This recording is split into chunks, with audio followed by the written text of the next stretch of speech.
And we're live. Well, y'all know how I roll. Sometimes I just get a phone call and I'll just take a phone call and you'll get to hear it.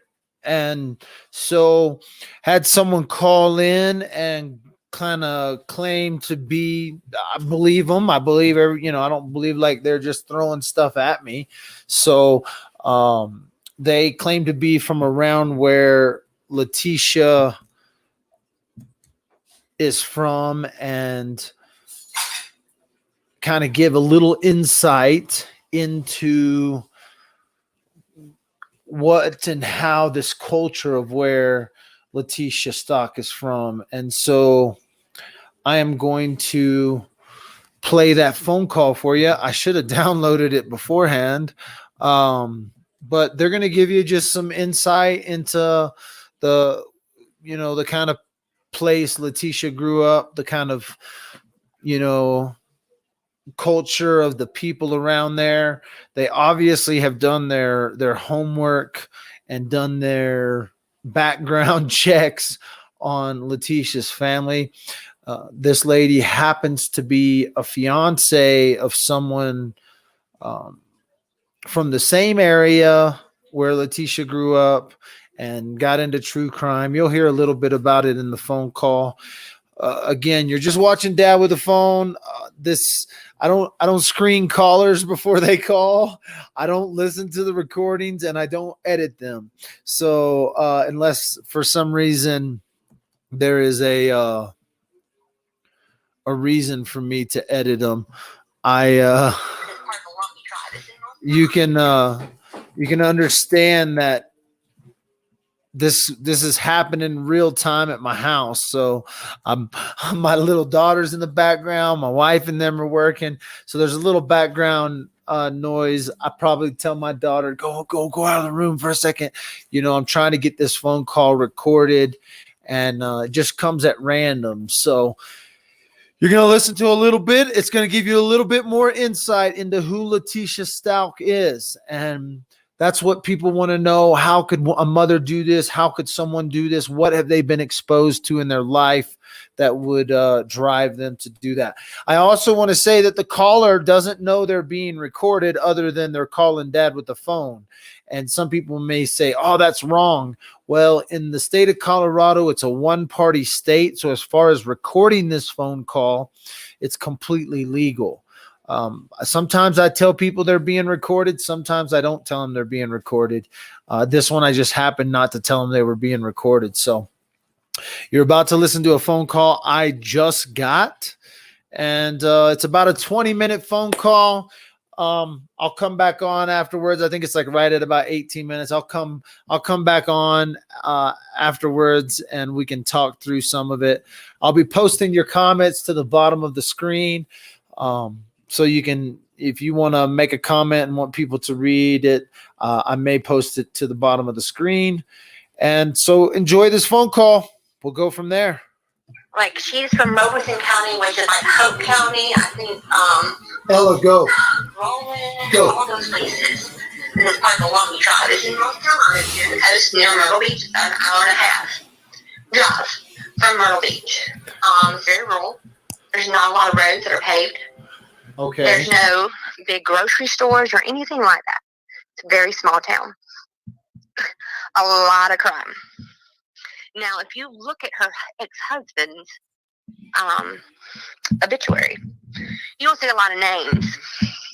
If you did a lot of inmate searching on those names, you'd realize a lot of those people are arrested right now for murder. Oh, really? This is all of Letecia's family?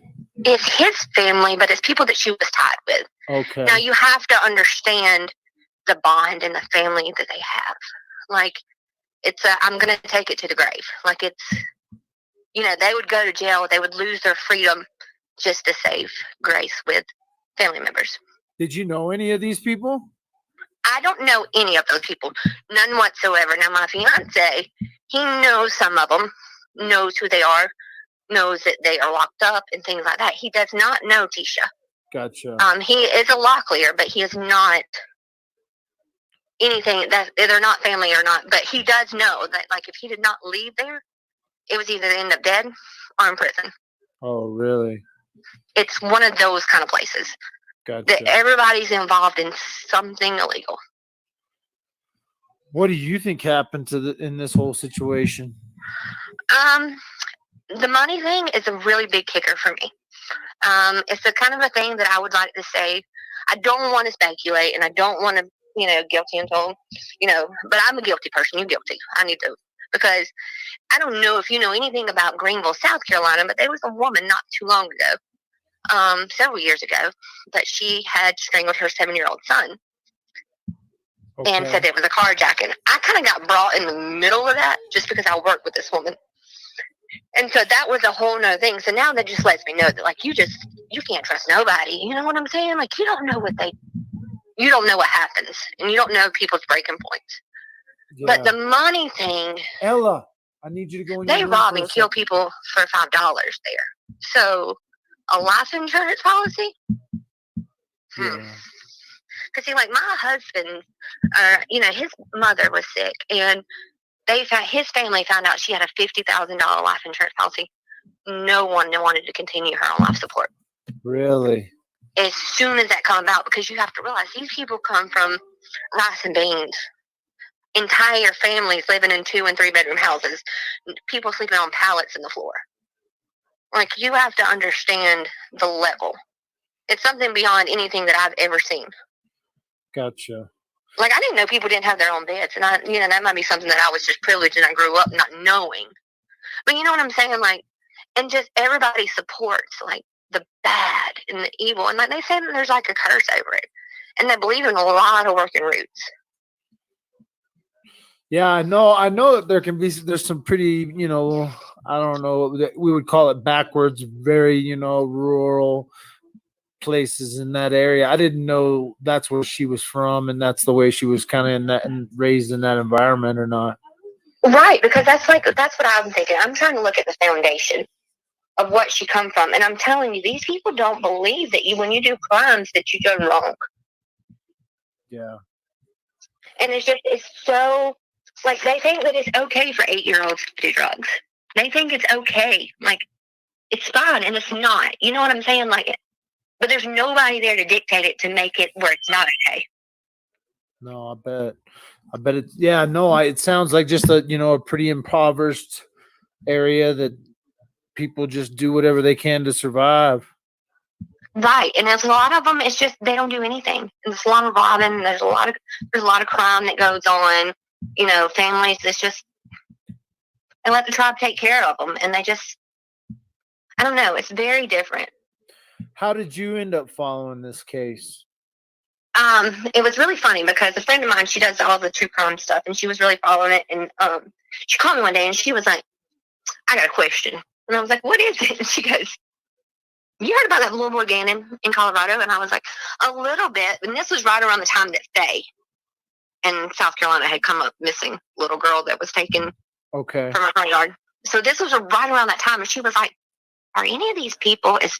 And my fiance, said his name. Is he kin to Deborah Locklear? And I was like, no, he's not. But that's a very popular name. Like Heather Locklear is a Lumbee. Oh, okay. So, somewhere down the line. But it's just, you really need to look into like Robeson County and like just see the people and what they're okay with. Like most people don't graduate. Most people live like, there's not teepees. It's single wide trailers. Yeah. And they're not what they don't see anything about working to get to a certain point. It's what they can take and how they can manipulate their way through. Gotcha. It's not I'm going to get up and I'm going to go to work type ordeal, because there's a lot of drug activity, a lot of drugs, and a lot of bad people. How far are you from this area? It's a 4.5-hour drive for me. Gotcha. But this is where your husband or your fiance's from? Yes. Yeah. And we don't cross, like, it's one of those things where I'm nervous to take my son, my family. When we go there, I'm on P's and Q's. Like, it's a scary eerie moment. And, I've been in Detroit. But this is things that, like, it's nothing for them, a dog to come walking up with a piece of somebody's body that's been dumped on a dirt road. Or, there's a lot of people go missing and they don't know what happens to them, and there's nobody there to investigate it. There is a police, but, it's like two. So they're not really equipped to even look into this stuff. No, I understand. That's crazy. And it's just it's a whole nother world. Like, it really, really is. And, like, it's really sad because they get jobs and they're thinking $10 an hour is good paying jobs. So and they're okay with that level of poverty. Yeah. So when did she move? She moved out of there probably 4 or 5 years ago. Right. I guess that, I don't know how she met Al and moved out of there, but she moved out of there. I don't know if that's where. I don't know. Yeah, because in the obituary it says that Harley was from Myrtle Beach, so she's obviously already been living in Myrtle Beach. Oh, now, yeah. I do feel that all those crimes for, like, reporting those, like, all those are Robeson County. Okay. And she could have very well, because they're so far and backdated and stuff, that system might not have been able to report when she got her teaching license, and that's how she was able to get through it. Yeah, they just couldn't keep up with. They didn't keep up with the records. But you're saying a lot of her family and a lot of her kin are in prison. Just the Lumbies in general. Gotcha. I don't know necessarily as far as her family goes. Now, I do know that, like, where she's, the address in Robeson County where it says that she's from, it's like a brick ranch style house, probably a 3-bedroom, 2-bathroom house, maybe 3-bedroom, 1-bathroom. And there are several of her family members that live in that house. Gotcha. Some of them which have committed crimes against someone under the age of 10. Oh, is that what you see on, like, the records? Yes, when you pull up some of those people, and it looks like a dad and a son, and they've both been charged with a minor under the age of 10. Oh, wow. And I don't know, we can only speculate. Did something happen with her daughter, and that's why they're in South Carolina, away from her family? Gotcha. But I mean, if you want to make something of your life, you have to leave there, because there's no opportunity for nothing. There's no companies there. There's no, you know what I'm saying? Like, you might have a dollar store and you might have a gas station and a mom and pop restaurant that's barely hanging on. But it's not, you have to leave. But they're raised that crime is okay. Yeah, just doing whatever they can to get by or to make it. And if that includes whatever, it just includes it. Right. And it's about manipulation to make it to the top. It's not about honest living. Yeah. Hey, well, thanks for your call. Gives me a little bit more insight into where Letecia's from and where she's been raised at. Right. Because I was looking at people like, how did Al not know? And I can see it. I can tell you how he doesn't know, because the manipulation is strong. Yeah. And it's one of those things where, you have, like, you can get caught up in it, and you can get caught up in, because they make it sound so good. Yeah. And make you wonder about question your own, like, judgment of what you think is right or wrong. Yeah, I can see how that is. Yeah, it's crazy that, people, I mean, it is that if there was this ongoing abuse and stuff that Al didn't see it, but I can see that if someone was raised in that manipulation and raised to manipulate, they could easily turn it on, turn it off, and hide that. Right, because it's just so easily camouflaged. Like, a lot of kids are born, addicted to drugs, and, families support it. They go up there, they visit, come home from the hospital, and, aunt, uncle, great grandma, hands you drugs and just act like it's okay. And, there's no telling what they would do to cover up for somebody. That's crazy. That's crazy. Do you think her family's involved? I don't know. I'm not going to, I just know that if they were, it's a bond that you're not going to break.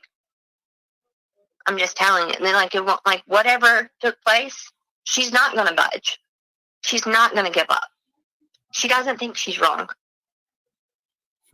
She is the victim somehow in this. In her mind, she's the victim. And you'll never get her to budge. And her family will support her to the end. That's crazy. It's crazy. It's a crazy story for sure. It's not. Yeah, it's not just. And I think about that, like when I see it, and that's why I've gotten so entangled in it. And I spent a lot of time, investigating and looking into things, and that's what I originally started out going to school for, which is really even crazier. It's so crazy how, like, I went to school in Johnson City, Tennessee, which is real close to where Evelyn is missing from. Like, the street that she's missing from is 2 streets over from where I used to live when I was in college. Oh, wow. And so it's like everything's so, like, you had Faye, and I went to Gannon, and then Evelyn, and it's like, but I've been so caught up in Gannon. And I see so many people talk about how did he not know? And it's so easy not to know. It's so easy not to know. Because I don't believe in the work and the roots and things like that. So I get told that because I don't believe in it, that's why it doesn't affect me. But people that do believe in it, okay, it's crazy. But I've seen that, they take supposedly articles of, like, your clothes, something that belongs to you that's personal, and they do something with it. Okay. And it puts the tie that it makes it where things are blind. Like, I know that there's somebody in my fiance's family who has a bag that he had in his pocket that he had somebody work roots on. That's supposed to keep the police off of him. Oh, you mean like this is like some sort of like little witchcraft thing? Yes, that these Indian people do. Gotcha. Like these Native American people do. And I don't believe in it, but I'm telling you, this man has done some stuff that he should be under the jail for. And he just walks away every time the police can walk up on him and he can walk away. Wow. With warrants against his arrest. Like he was down here and he had warrants against his arrest and the system was down when the cops pulled him over. Oh, wow. Who did that happen to? In 2020, who does it happen to? New Year's Eve that the system is down and they can't run your background to find out if you're wanted. So I don't know. You think that's something that Tecia's got, like they're doing that kind of weird stuff for Tecia? It could be. And they say that, like, if it, and when it will wear off. And when it does, it backfires. Gotcha. Is the way that it's been explained to me. And this is, and I don't know. It's just so confusing. But I can see it. I can see, like, you just have to know the people. And you just have to see the way they live. And you have to understand.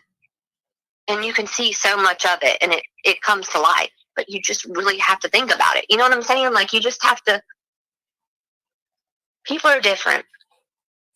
And they have their own beliefs. But they do believe in witchcraft. Or I don't know if it's witchcraft or they call it working roots. I don't know what it is. Gotcha. But it's scary. Because it's like a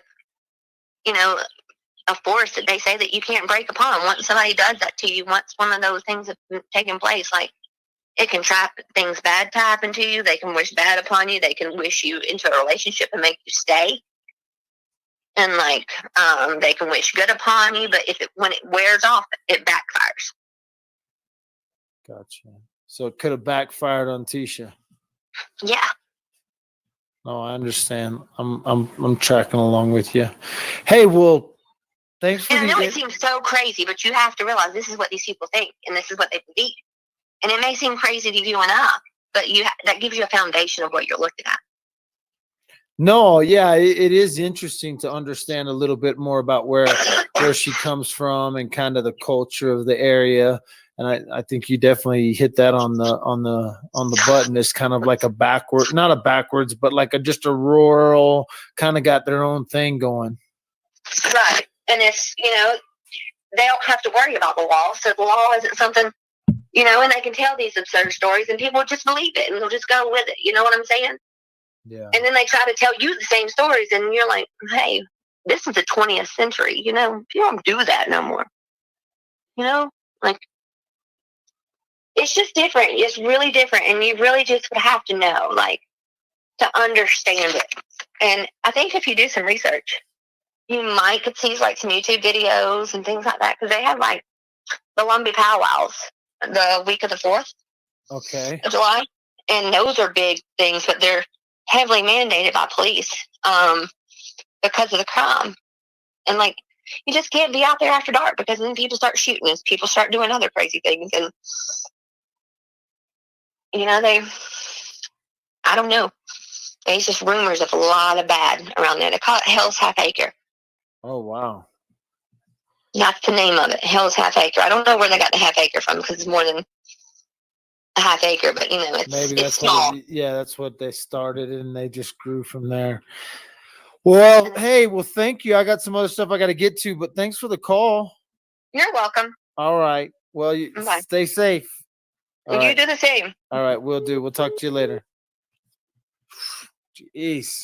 Hey, these are people calling in that kind of know where Letecia's from. That's a phone call you just heard from somebody that's kind of, I guess, a fiance to somewhere right there, fiance to someone who is from the same area, and maybe give you a little bit more insight into where and how Tecia became Tecia, and maybe a little insight into why nobody saw this and she was able to hide this and manipulate this. So thanks for watching Dad with a Phone. As always, if you want to follow me, you can find the links at the bottom below.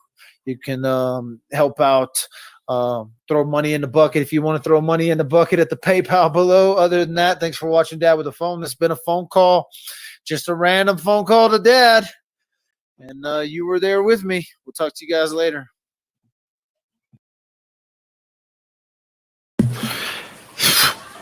I know some of you that like jumped in on the middle of that phone call are completely confused.